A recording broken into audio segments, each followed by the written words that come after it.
Good morning everyone, welcome to Rinki Roy blogs. আজকে morning করছি Kolkata station থেকে।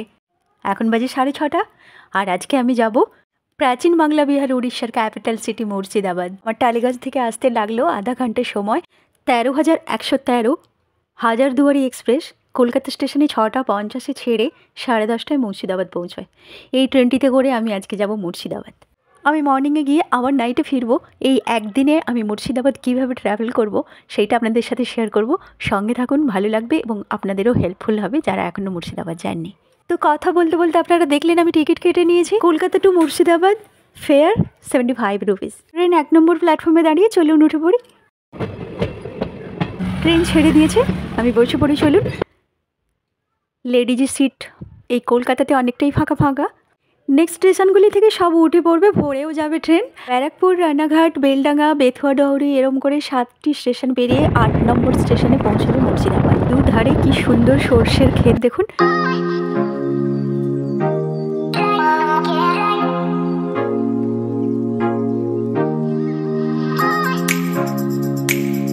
দশটা 25 ঘড়ির কাঁটায় নেমে পড়লাম মুর্শিদাবাদ স্টেশনে। 3টি প্ল্যাটফর্ম, 2 নম্বরে ট্রেন লাগিয়েছে আর আমাদের বেরিয়ে যেতে হবে 1 নম্বর দিয়ে। চলুন ফ্লাইওভার দিয়ে বেরিয়ে যাই।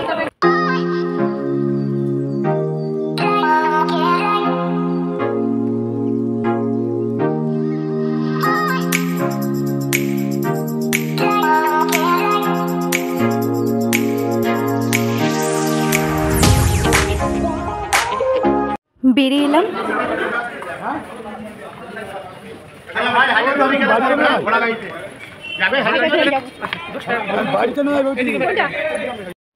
মুর্শিদাবাদ স্টেশন, বাইরের ভিউ এটা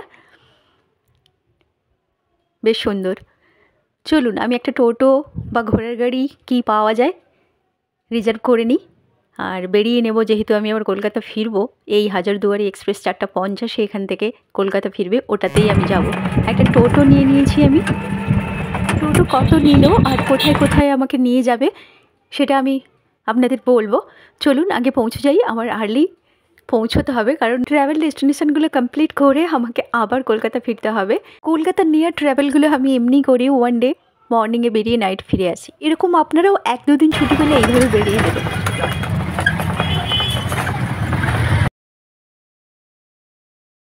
ফার্স্ট ডেস্টিনেশন বাংলা বিহার উড়িষ্যার প্রথম নবাব মুর্শিদ কুলি খাঁর কন্যা আজিমুন্নেসার সমাধিস্থল, যেখানে তাকে জীবন্ত অবস্থায় সমাধি দেওয়া হয়েছিল। নবাব মুর্শিদ কুলি খাঁর 2টি কন্যার একটি হলো, ছোট কন্যা হলো আজিমুন্নেসা বেগম। এনার একবার দুরারোগ্য খুব ব্যাধি হয়েছিল, তো চিকিৎসক বলেছিলেন যে কোনো বাচ্চার জীবন্ত কলিজা যদি তাকে খাওয়ানো হয় তাহলে তিনি সুস্থ হয়ে যাবেন। তো এই কাজটি করা হয়েছিল, তিনি সুস্থ হয়ে গেছিলেন, কিন্তু তারপর এটি তার হ্যাবিট হয়ে গেছিল, নেশায় পরিণত হয়ে গেছিল। এরপর থেকে বাচ্চার জীবন্ত কলিজা তিনি খেতে থাকতেন। এই খবর যখন নবাব মুর্শিদ কুলি খাঁ শোনেন, তখন মেয়ের এই আচরণের জন্যে, মেয়ের এই শিশু হত্যার অপরাধকে তিনি ক্ষমা করেন না, তিনি তাকে শাস্তি দেন এবং এইখানে তাকে জীবন্ত সমাধি দেওয়ার আদেশ দেন।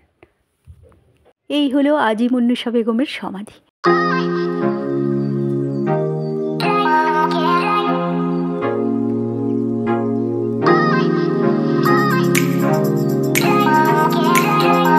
সেকেন্ড ডেস্টিনেশন হলো জাহান কোসাব কামান।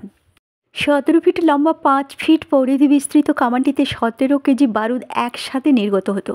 থার্ড ডেস্টিনেশন ফুটো মসজিদ। ফুটো মসজিদ এই কারণে বলা হয়, এই মসজিদের গম্বুজে অনেক কটি ফুটো আছে আর এই মসজিদটি নাকি একদিনে তৈরি করা হয়েছিল। কত প্রাচীনতার স্বাক্ষর বহন করে চলেছে দেখুন। নাম্বার 4 ডেস্টিনেশন নসিপুর রাজবাড়ি। এখানে 20 টাকা দিয়ে একটা টিকিট কাটিয়ে নিতে হয়। রাজবাড়িটি তৈরি করেন দেবী সিংহ। এটি এখন মিউজিয়ামে পরিণত করা হয়েছে। এটিও প্রাচীনতার স্বাক্ষর বহন করে চলেছে। চলুন ভেতরে যাই, কি আছে দেখে নিই। ওইদিকে পুরনো রাজবাড়িটি, এইদিকে নতুন করে দেবী সিংহ আবার নতুন বাড়ি বানিয়েছিলেন। আচ্ছা, এটা হচ্ছে স্যার রামচন্দ্র দেবের মন্দির। এখানে রাম, সীতা, লক্ষ্মণ, ভরত, শত্রুঘ্ন, হনুমানজি বহু মূল্যবান মূর্তি আছে। ঝুলনের সময় যে বেদিটা দেখছেন এর উপরে সাজানো হয়। দর্শনার্থীর জন্য এই গেট তখন খুলে দেওয়া হয়। এবার মোগল যুগের এই ভাস্কর্যগুলো দেখে নেন। পৃথিবীর বিখ্যাত জাফরি বা পাথরের জাল বলা হয়, আগ্রা, তাজমহল এসব জায়গায় দেখতে পাবেন। ছেনিয়ার হাতুড়ি নিশ্চয় দেখেছেন। এই হলো উন্নত মানের যন্ত্রপাতি তখনকার দিনে, তাই দিয়ে তৈরি করেছে। কেটে কেটে দেখুন মৌচাকের মতো, এত নিখুঁত কাজ, প্রত্যেকটা ফুটো অ্যাকুরেট, ছোট বড় পাবেন। গেটটা দেখুন, এই জয়েন্ট আর এই জয়েন্ট, এই যে সার্কেলটা দেখছেন যে আঁশটা হলুদের মতো বেঁকানো, একটা পাথর দিয়ে কোনো জয়েন্ট থাকে না। জয়পুরেরই শিল্পী নাম করা মোহাম্মদ দাসের কাজ, হাত দুটো কেটে নেওয়া হয়েছিল। দ্বিতীয়বার এই জিনিস অন্য জায়গায় যেন না, এটাই ছিল প্রথা তখন, রাজা বলুন আর নবাব বলুন তখনকার।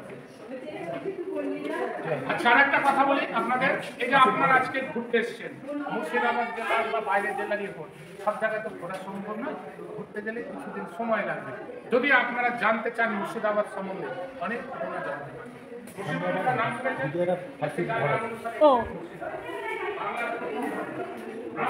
বাড়ি তো ভেঙে পড়ে গেছে একেবারে। এখানে আগে ফাঁসি দেওয়া হতো, ফাঁসি দিয়ে এখানে চলে যেত, দিয়ে সোজা গঙ্গায় চলে যেত। আচ্ছা, তার সাথে যোগ আছে? হ্যাঁ, যোগ আছে।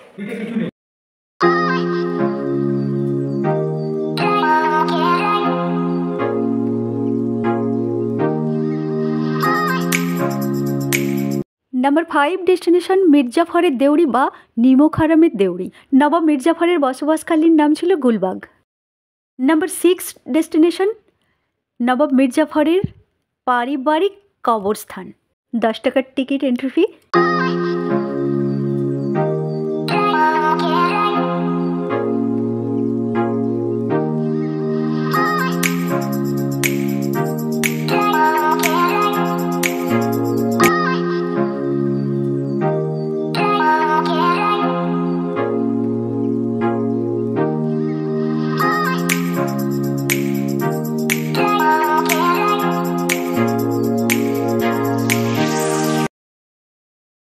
ওইটি হলো নবাব মির্জাফরের সমাধিক্ষেত্র। লেখা আছে মীর মোহাম্মদ জাফর খান।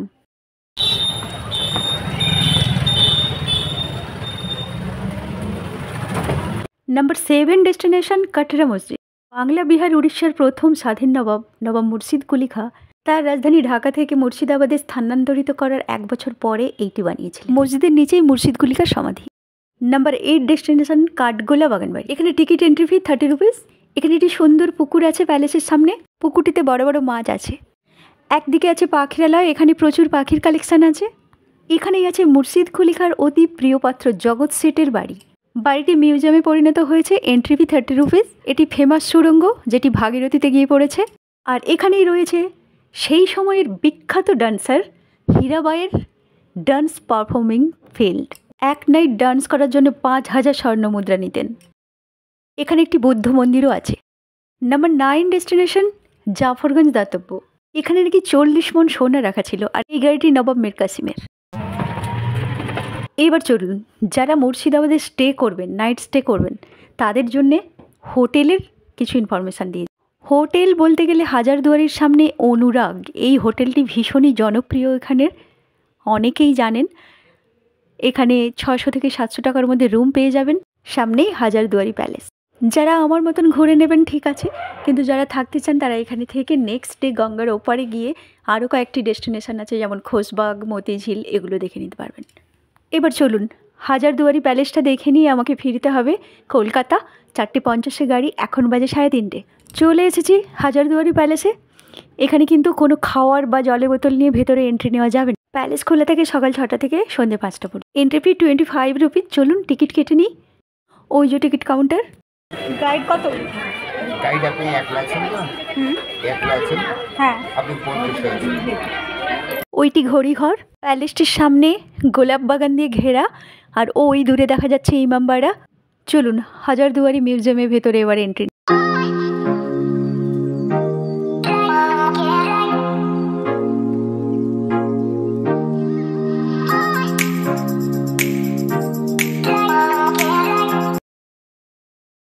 ওই যো এন্ট্রি প্লেস। চলুন এন্ট্রি নিয়ে নিচে মিউজিয়াম দেখে আমি 2nd ফ্লোরে চলে এসেছি। ওখানে কিন্তু কোনো ভিডিও অ্যালাউ নয়। আমি ব্যালকনিতে তাই একটু ছবি তুলে নিচ্ছি। মিউজিয়াম দেখে নিচে এলাম। মিউজিয়ামের ভেতরে আছে অসংখ্য পেন্টিং, আর আছে ফাইট ইনস্ট্রুমেন্ট, ওসি, তরবারি বিভিন্ন ধরনের। আছে অপূর্ব কারুকার্যমণ্ডিত ঘরের জিনিসপত্র, বিভিন্ন রকম ফ্লাওয়ার ভাস থেকে শুরু করে নিত্য ব্যবহার্য কিছু জিনিসপত্র। আছে নবাবদের সাথে ইংলিশ গভর্নমেন্টের কিছু চুক্তিপত্র, সই সাবুদের কাগজপত্র। সবচেয়ে আকর্ষণীয় প্লেসটি হলো দরবারখানা, যেখানে একটি রূপোর সিংহাসন রাখা আছে। নবাব নাজিম জায়গির, যিনি এই প্যালেসটি বানিয়েছিলেন, হাজারদুয়ারি প্যালেস, উনি ওখানে বসে সভাকার্য পরিচালনা করতেন। এই যে কামানটি দেখছেন, এই কামানটি যখন আওয়াজ করেছিল তখন নাকি একসাথে অনেক গর্ভবতী মহিলার গর্ভের সন্তান মারা গিয়েছিল।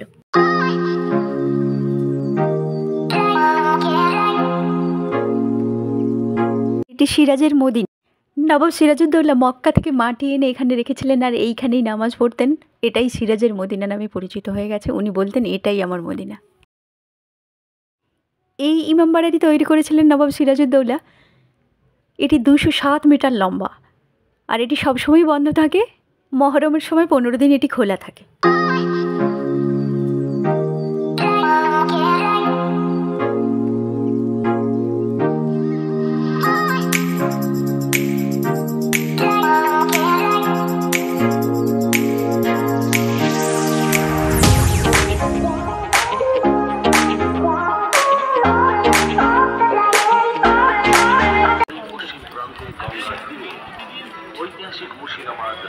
চারটে বাজে, চলুন স্টেশনে যাই। বসে পড়েছি ট্রেনে। 3.5 ঘন্টা জার্নির পর আমি পৌঁছে যাব কলকাতা, আমার বাড়ি। মুর্শিদাবাদ ঘুরে দেখার টোটো ভাড়া ছিল আমার 600 টাকা। এতগুলো স্পট ঘুরিয়ে দেখিয়েছে।